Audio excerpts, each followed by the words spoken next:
Hey guys. Okay, so welcome to the Guild of Story Weavers. Okay, this is where we get to focus on our big picture items, which I'm so stoked for. Okay, because this is one of my favorite parts of editing, just because I see all these missing pieces, and I really like putting them back all together after I've kind of disassembled my novel, if you will. And I don't know, I find it fun. Is that weird? But it's fun for me. Okay, so first, let's talk about some of the things you're going to want to prep with.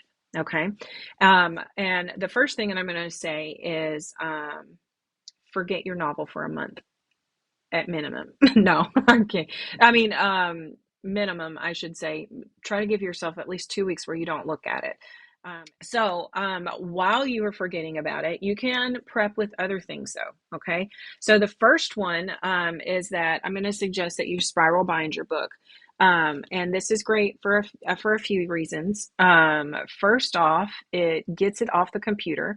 It makes taking notes a lot easier. Okay. Your eye will not catch stuff on a computer, and it's really hard to take good notes on a computer, just because you feel like, I mean, you can't take those little comments you can put into your Word document or to your Scrivener file. You can't really take those and do anything with them, okay? And that's what we're going to need to do with a developmental edit, okay? You need some flexibility, especially physically, okay?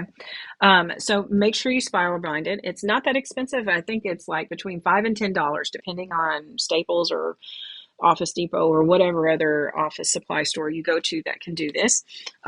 It's cheaper if you print it up at home, of course. That's when I say like between $5 and $10.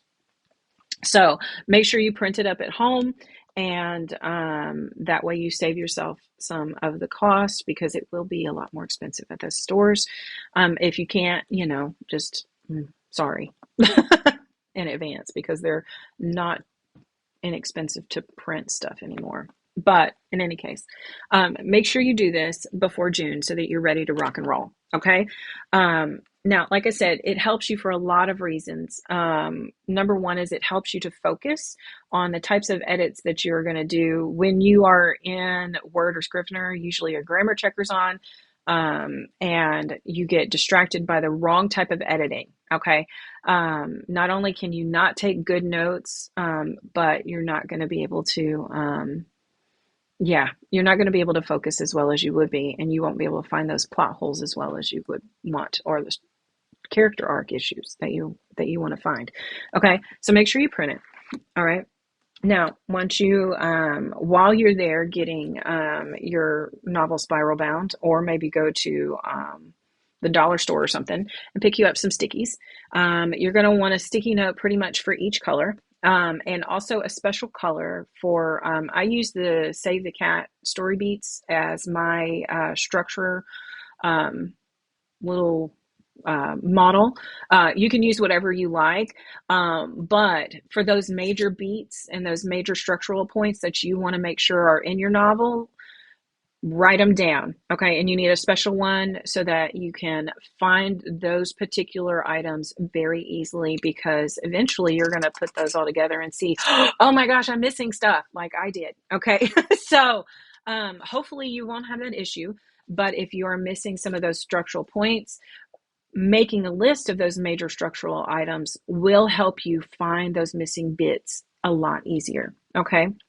The other thing is you're going to want to color for each individual, each stage of editing. Okay. So have a developmental edit sticky note, have a color for substantive editing, have another color for line editing and copy editing stuff. Okay. That way, you can, because sometimes in the midst of it, it can be really hard to find some of those issues or to know which ones go where. Okay. Because how do you make sure that this is a major structural issue, or if it's just that a weak scene that you need to fix? And so just having them written down, you can organize those later and have a plan of action and a plan of attack to take. We call it an editing plan, and I will get that into that in a minute. But this will also help you if you are like me and have a really hard time not writing line editing stuff and grammar stuff down because you are not marking up your text. You're going to leave it pristine and pretty. And you're only going to mark up on a sticky, and it makes you make that choice of, do I actually want to try to fix this sentence right now? Because chances are that sentence is going to change or get cut or get something happen to it. Okay, so it makes you really consider what you're really trying to edit. Okay, it helps you focus. All right, so once you have, those are the major things that you need. Once you have those in place, you're ready to go. And of course, pens, but I mean, who doesn't have pens? We're writers, right? So those are the major things that you need in order to get into the how or the actual mechanics of editing, doing a developmental edit. Okay, so let's jump into those next.